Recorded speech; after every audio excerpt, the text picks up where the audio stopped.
Hey y'all, what's up and welcome to my couch. So why are we here today? Well, we're going to be talking a little bit about line dance, and I just want to sit and yap and talk about some things I've noticed as like trends in the line dance community and how I think I can help in some ways. So who am I to start off with? So I'm Philippa. I have been line dancing for a while. It's been about 10 years with me competing in the UCWDC circuit, um, and I've worked my way up into the Superstars level, which is the highest level for line dance in UC. You know, line dance has really been popping off. Like, it's been growing exponentially thanks to the internet and people just falling in love with line dance scenes and communities around the world and wanting to get involved, which I love. Another thing that's gotten popular is competing in line dance, and I've noticed a trend more toward, showmanship and that kind of thing, and less toward building up tools that will help you before getting to the showmanship aspect. So it's not a secret that a lot of pros focus on basics, right? Like, so when you dance, you have to work on your basics in order to improve. But this information hasn't really been, sent out into the world via the internet, right? You'll hear it from pro to pro, from people that you work with, but maybe you haven't seen it online yet. So I just want to help talk about it. Okay, so if you're interested in competing in line dance at all, the first thing you should know about is motion. So motion is how you move in each dance depending on the music. It involves footwork, which center you move, and it is overall just the general characteristic of that dance that is defining. There are a lot of types of motion that I'm going to talk about, and what dances they involve, and then maybe I'll throw in a couple of example dances, just to start getting line dancers thinking about motion whenever they're competing. I've judged a couple of bar competitions, and this is sort of like the main thing I feel like I'm lacking in my competitions from beginning level up all the way to the advanced level. The main thing I'm missing is the footwork. So how are your feet connecting to the floor, and how do they move? Are they going toe flat? Are they going heel toe? How is the structure of the basic included in your dance? So like, is the way that the steps are moving correct according to the motion of each dance? And the other thing I'm missing is like, from which center are you moving through depending on that motion, right? So upper center to lower center, etc. And we can kind of take all of these and stick them in different categories. So let's just start talking about it. I'm gonna riff off some motions, and I'm gonna tell you in general with words how they should look, and then I'll break them down more in some helpful instructional videos later. So motions in general, here is a quick guide for throwing dances into certain motions. So we have Cuban motion, we have smooth, there's rise and fall, street, stage, and pulse. So these are like 6 overall categories that we can put motions in, and then each of these categories has a defining characteristic that sort of like, bunches all of those techniques together. And I'm not sure why some of these categories were made. A lot of them are kind of like catch-alls, right? So like stage seems quite vague, right? But it's just something you would see on stage. So that ends up being a bit of a catch-all. Street, same thing, like something you would see in hip hop, even though hip hop is like super wide and vast and sort of like all of the techniques that it encompasses. So there you go. All right, so we'll just start from the beginning. First one I want to talk about is rise and fall. So rise and fall is a motion that is basically waltz. We don't really do a lot of other rise and fall dances. Others that could qualify for this would be like foxtrot, perhaps. Any dance that has a technique that requires like some rising and lowering in your ankles and through your body and frame as well. But the main one we do in line dance is just waltz. So hopefully you don't have to worry about any other dance technique other than that in the rise and fall category. fingers crossed. The way you should take each step in Rise and Fall is going to be for waltz. It's going to be heel, toe, toe flat. If you're doing a waltz dance and you're not doing heel, toe, toe flat throughout the footwork, then you're sort of losing the whole concept of waltz there. So it's just a technique that you have to do. A lot of the time, waltz dances move from your lower center. So typically you'll start the movement from the lower body and then the upper body catches up. If you have a side motion, that's also quite common to start from lower and then upper catches up. Sometimes upper can start the motion, so depending on what move. But yeah, that's the general consensus, lower to upper for Rise and Fall. Next one is Cuban motion. So Cuban motion is almost always going to be cha-cha in line dance. I have seen a rumba line dance before. There might be some other kinds of Cuban motion line dances out there, but when you compete, you're typically going to see a cha-cha line dance. The way that the footwork should be in Cuban motion is you need to land toe flat throughout. Some of the steps will be just toe if you're doing like a 50% weight change, but yeah, usually toe flat throughout. I don't want to see any heel leads in Cuban motion. So if you're doing a dance that has cha-cha in the name, no heel leads at all. Toe flat, please.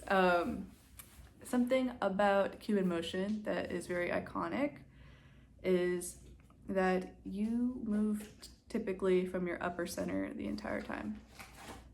So upper center is the center that sort of starts here, and you'll move this side to side, and that will lead the motions of all of your dances.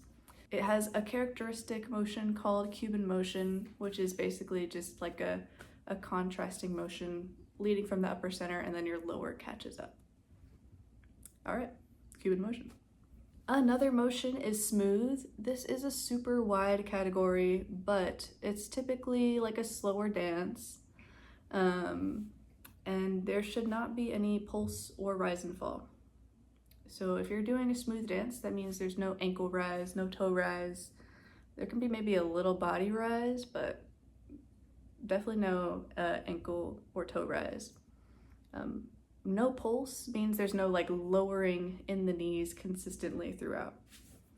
So dance techniques that fall under this category are going to be nightclub. There's West Coast swing, which is smooth, which I love. That's so cute. And then we have, a new one that we've been doing on the UCWDC circuit is Triple Two, example of a smooth dance. But typically we are just alternating from nightclub to West Coast swing for smooth. Those are the go-tos. Even though the techniques are, completely different for each style, the main thing is that you just don't want to see any pulse or any rise and fall, so they group those together. Hopefully I'm not missing one. Let me know if I missed a smooth technique. All right, the next category that is super wide, big, and broad is pulse. So what defines a pulse dance is you are consistently pulsing throughout the dance. You're lowering in your knees, and you're doing something that creates sort of like a consistent pulse, lowering, etc., usually with a little bit of knee action. So pulse dances are polka, samba, East Coast swing. So those are dances that we want to see some knee action in. You're always going to be landing on a bent leg for those dances, and then you straighten the leg on the in-between counts, and then you lower again, land on a bent leg. All of those dances lead through your upper center. So sort of the upper center creates the step in the dance. You don't move smoothly through your middle center. The next category is street, which I hope is a dance that everyone is like vaguely familiar with, especially if you're coming from like a more bar dancer perspective or a studio dancer perspective. And street overall is just like hip hop dance styles. So if there's a hip hop dance style you can think of, you can throw it in the street category. It could be shuffling, it could be crumping, locking, popping, breakdancing, all of that can fall under the street category, and I'm sure there's a lot more you could add. So it's just sort of like an overall hip-hop style of line dance. Okay, and the last category is going to be stage, which is also a very like wide, broad category. And stage encompasses just like dances that you would see on a stage typically. So Charleston is a pretty common stage dance. Lindy Hop sometimes crops up. We've seen tango once for stage, which I thought was interesting, but I think it's just sort of like a catch-all category. Another one is hustle is a pretty common stage dance, and I've actually seen people compete like hustle dances in bar comps without knowing that, you know, the dance is hustle.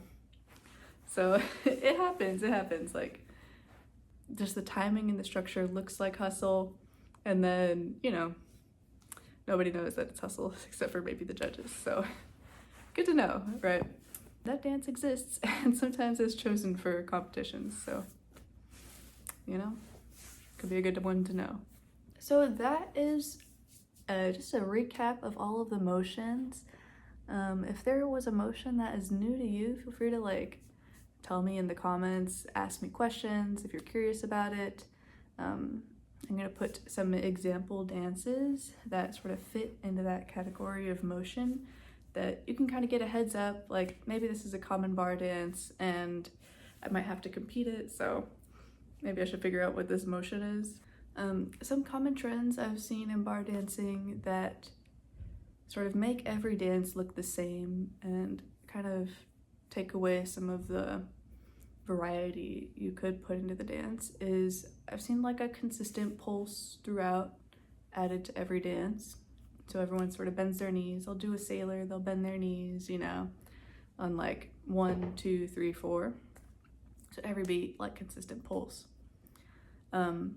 But you don't want to do that for every style of dance, right? You would only want to do that for like the polka dances and maybe the East Coast swings, but you don't want to do that for a West Coast swing. You don't want to do that for a hustle. Definitely not a waltz. So just a little learning moment there. So if you are interested in competing at all, maybe there's a bar comp near you that you want to enter into. Maybe there's sort of like a more formal style bar comp, like you're thinking about the Edge, NDF, etc. And they'll bring on a qualified judging staff. Then you're probably going to want to start thinking about the motion of each dance and adding that into your repertoire and into like your training phase as you're, you know, preparing the dances. When I judge, this is the first thing I look at. So in the order of things to look at, I look at the footwork and your feet first because it's just the easiest tiebreaker. And it's super easy for me to rank people if I can just look at people's feet. If they're not doing toe flat in a cha-cha dance, then I know it's probably not going to be a great dance for them and I'll have to like rank them a little bit lower. Or if there's a waltz line dance and there's only one person doing heel toe toe flat, then that person is going to do well in my ranking. If there's like a smooth, a contemporary, you know, a nightclubby line dance, then if there's people pulsing in the dance, then I'm not going to rank that highly over someone who is like being smooth and like honoring the motion of the dance throughout. So yeah, footwork, easiest thing to look at and start ranking on. The second thing after the footwork is going to be the motion, right? So like from what center are you moving from, and is that the correct kind of motion to do? Depending on like the structure of the line dance. And if you're not sure what the motion of each dance is, because it's really hard for bar comps because they don't really tell you ahead of time, this dance should be danced in the style of this. They just hand you 4 dances, maybe 2 prelims, 2 finals, and you have to figure it out, right?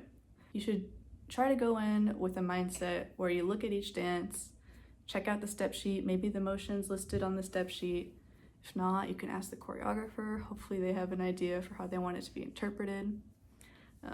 A lot of the more bar style dances they either have a specific motion, Maybe they're a fusion, so maybe they have two motions in mind that they'll combine together to create that dance, or maybe the dance can be interpreted in multiple ways. So for instance, if you know the dance Out Out, it can feel very street, but also it has a lot of samba structure in it, so you could probably interpret that in multiple ways. If I were judging it, depending on like how well the dance was done, I would probably lean towards someone who did something a lot more like samba, because I know that they had studied up some motion concepts and they probably know that like this is a samba move, I should dance it like a samba. So things to think about there. The last thing I'm gonna look at is performance. So that'll be like styling, etc. But I feel like the other two categories are so much more important for me that it does make the ranking very obvious. So work on your technique, work on your motion, ask your teachers, ask someone near you a little bit about motion. I'm gonna be posting some videos helping people out about the different motions of line dance, just so I can get some of this information out there so it becomes a little bit more like common knowledge for all the new people in line dance. So super exciting. And hopefully these videos can be a supplement for you working individually with a coach, right? So you can find a teacher in your area, hopefully, or in a big city near you. If there's a more ballroom style motion, then you might want to ask someone who knows ballroom pretty well and be like, hey, is this how to cha-cha? How do you do samba? How do you do waltz? And they can help you. And then if the motion is a different style of dance, if it's like West Coast swing, then you can find someone who does West Coast swing.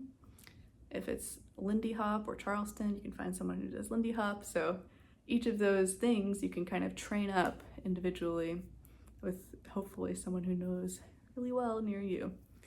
That's always not available for everyone. So hopefully the next videos that I post will help you guys just starting to think about how can I start building up some foundational knowledge of each of these styles. Anyway, thank you so much for tuning in. Thanks for yapping about me with motion, about judging, competing, line dance, all the things. I hope to see you guys at an event in the future. That would be pretty cool. And then if you saw this video, let me know if that inspired you to start like looking into learning more about dance, then that's super cool. All right, thanks. Take care. Bye. Happy line dancing.